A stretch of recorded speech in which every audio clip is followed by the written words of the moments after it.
Hello everyone, my name is Aarti and you are watching HW News. The much anticipated cabinet expansion in the second term of PM Modi took place yesterday. As many as 43 ministers took an oath. Out of the total, 36 were completely new faces, whereas 7 were sitting junior ministers who were elevated. With this, total strength of the cabinet has now reached 78, including the Prime Minister himself. If we analyze the entire cabinet, then there are 14 ministers below 50 years of age. One of the reasons behind the cabinet reshuffle was to introduce fresh faces in the governance.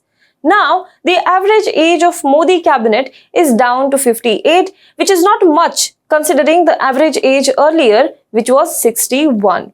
There are 4 former chief ministers in the cabinet now, 11 women cabinet ministers. There are 55% ministers from 5 states. UP has the maximum, that is 16 ministers.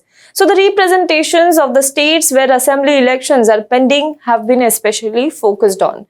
Now, before the mega shake-up, the sitting Modi cabinet underwent a major change. To make a way for the new ones, several sitting ministers of the Modi government had to sacrifice their seats.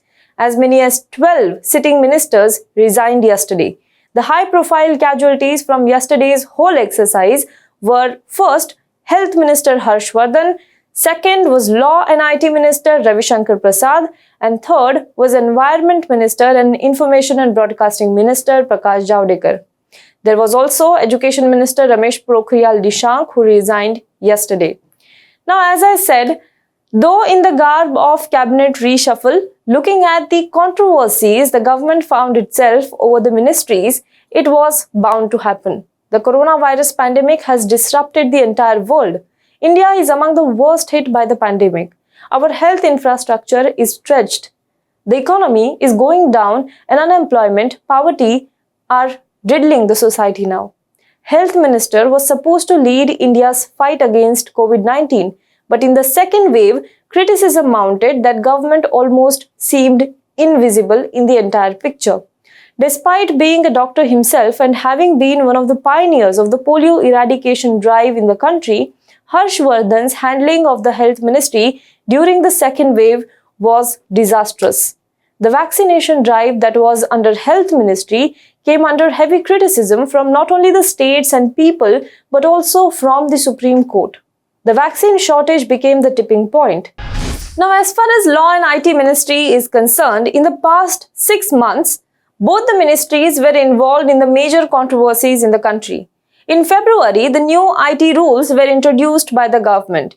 The concerned department came under Ravi Shankar Prasad. But currently, several traditional media organizations, Press Trust of India, Digital Organization, and several human rights activists have moved to court against the new rules. Ravi Shankar Prasad's open spat with Twitter India also came amid the bad press Modi government was already getting internationally for the poor handling of the second wave of the pandemic.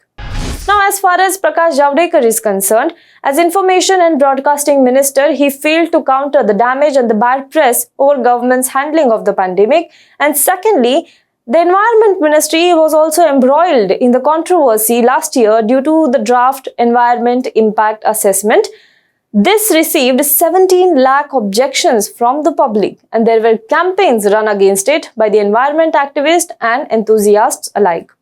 This backlash was the final nail in the coffin to Prakash Javadekar's stint in the Modi cabinet. Now, the Modi government accepted or maybe sought the resignation of these leaders is a clear enough message. Message that Modi government indirectly accepted that these ministers failed at the task given to them. That Modi government failed in the Department of Health, Law, Information Technology, Environment, Labor, etc. So since the government accepted that it failed, the next step would be course correction. Ensure that there is better handling of these departments. Appointing right person at the job thus gains the top priority at this point. Few hours after the swearing in of the ministers yesterday, Modi government announced their portfolios. Now, since the pandemic is far from over, with constant warnings of the third wave from experts, Health Ministry is currently in the spotlight. It is the most important ministry. If Prime Minister Modi changed his health minister, Right in the middle of a pandemic, it was expected that he will pick more experienced person than Dr. Harshvardhan for the job. He picked Mansukh Mandaviya. The 49-year-old parliamentarian from Gujarat was earlier serving as Minister of State for Ports, Shipping and Waterways. He also held the Chemical and Fertilizers Ministry, which he retains even now. Though he has been selected for the most important job in the country right now, do his qualifications match for the job? Mandaviya studied veterinary science at the Gujarat Agriculture University and later on he completed his masters in political science.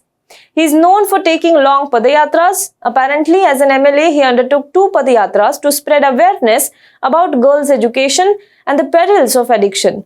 As a union minister, he is credited with setting up over 5,100 Jan Aushadhi stores and reducing the cost of heart stents and knee implants. He was honored by UNICEF for his contribution to the cause of women's menstrual hygiene to sell 10 crore sanitary pads made with oxo-biodegradable technology at a nominal price. That is definitely a great feat, but leading countries fight against Covid-19 in the middle of a pandemic that has already cost lives of 4 lakh Indians. That requires great deal of expertise and experience. The vaccine rollout will be another big challenge as India looks at vaccinating billions of Indians by December. The new health minister's affinity towards Ayurvedic treatment is also not hidden. Former Health Minister Dr. Harshvardhan had found himself in a catch-22 situation over allopathy versus Ayurveda debate. Will the new minister adopt a scientific approach and not indulge in photo op with Baba Ramdev launching Coronil? One hopes so. Now let's talk about the another department. The picks for Law and IT and INB ministry seem coherent though. Kiran Rijiju, who has studied law, is the law minister, and Ashwini Vaishnaw, who was engineer by profession before joining civil services and eventually entering politics, is Information and Technology Minister. He has also been given the charge of Railway Ministry. Technology entrepreneur Rajiv Chandrasekhar is Minister of State for Information and Technology. Now, the controversial minister from Modi cabinet, Anurag Thakur, has taken over as Sports Minister and INB Minister. He was earlier BCCI chief before the Supreme Court ordered him to be removed from the job. He is known to have good experience in handling the media. However, ideally, the minister who gave the slogan of Desh ke Gaddaro ko should have been out of the cabinet by now. But he is instead promoted. Let's talk about Jyotiraditya Scindia. Jyotiraditya Scindia is given the Civil Aviation Ministry. During his stint with the UPA, he served as Minister of State for Power. Now, with the sale of Air India at hand and a pandemic breaking the back of the aviation industry, Scindia has been given the top job. The continuous waves of the pandemic have left airlines on the brink of bankruptcy and the sector is facing massive challenges. Now, to pull out an entire sector from crisis, you need an expert. One's father handling the ministry during his tenure cannot be the qualification for him to be made the minister of the same department, can it? Let's talk about Hardeep Singh Puri. Hardeep Singh Puri was a career diplomat who has served in the United Nations as Indian representative and several other countries before being inducted in the Modi cabinet. He earlier handled charge as Minister of State for Civil Aviation. Now, one would scan for the extraordinary achievement in this department, but he is indeed leaving behind the huge task of Air India sale for his successor to handle. Now he has been made Minister of Petroleum and Gas and he has also been given Housing and Urban Affairs Ministry. But that being said, there are some promising picks as well. Ashwini Vaishnaw being one. Dharmendra Pradhan, as Skill Development Minister, launched many key initiatives focusing on reskilling and upskilling the manpower of India. During his tenure, the total number of industrial training institutes, that is ITIs, increased by over 40%. And student enrollment increased by over 28% till 2019. His tenure as Education Minister is something we can all look forward to. So, in the end, it all boils down to the performance of the ministers. Will this revamped cabinet bring a positive change to the governance? One has to wait and watch. Do let us know what you think about this in the comment box below. For more news and updates, you can log on to www.hwnews.in. Now be the first to know about the latest updates on our new news app. Go on your Android or iOS, Search for HW News Network. Download our app, choose the language you prefer to get updates in, and be up to date with the latest news.